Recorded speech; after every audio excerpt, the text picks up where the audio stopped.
بسم اللہ الرحمن الرحیم۔ حضرت صالح علیہ السلام اور قوم سمود کا واقعہ۔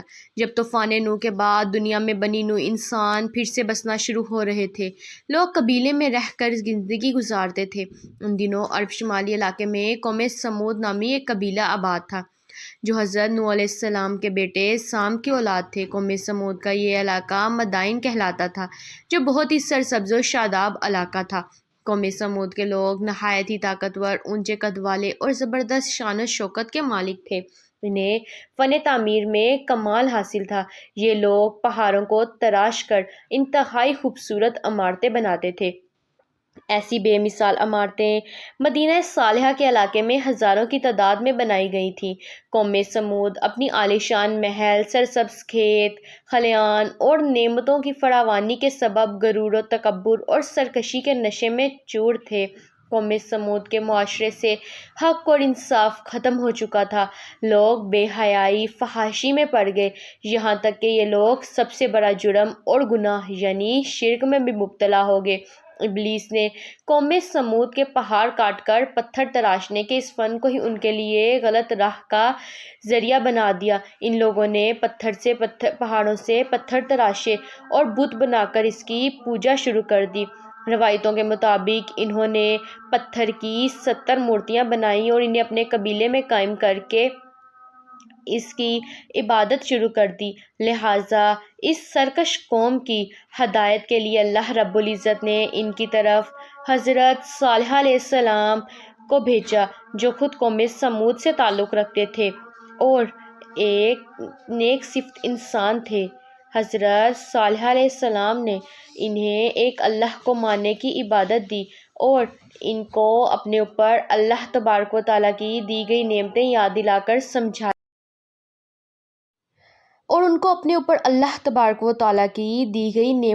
دلا کر سمجھایا اور عذاب الہی سے ڈرایا۔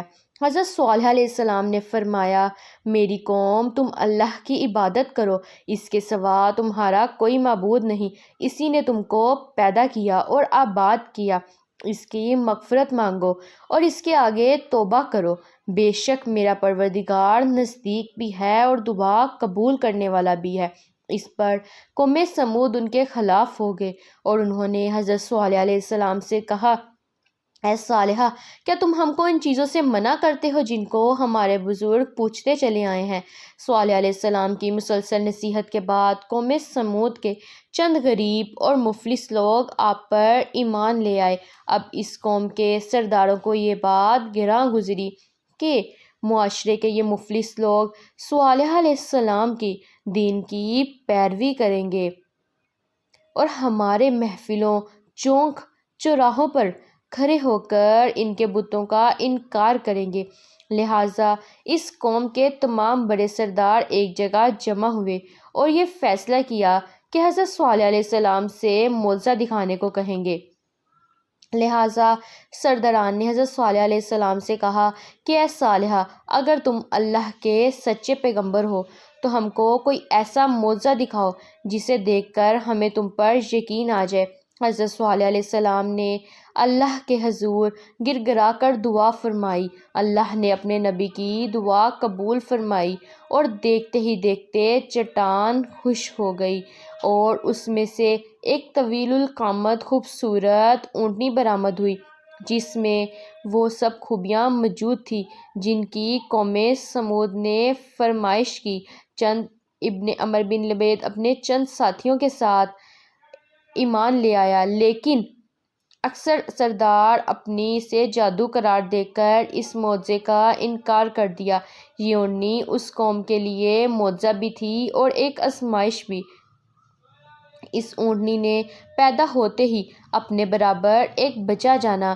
حضرت صالح علیہ السلام نے اونٹنی کے بارے میں فرمایا کہ تم اسے تنگ نہ کرنا، اسے اس کے حال پر چھوڑ دو، اسے برائی کی نیت سے ہاتھ بھی نہ لگانا، نہ مارنا اور نہ ہکانا اور نہ ہی قتل کرنا، ورنہ تمہیں دردناک عذاب پکڑ لے گا۔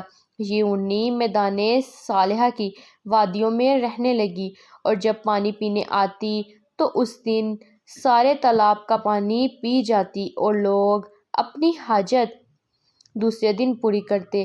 جس دن یہ اونٹنی پانی پیتی اس دن اس کا دودھ دھویا جاتا تو وہ اتنا ہوتا کہ تمام قبیلے کو کافی ہو جاتا تھا۔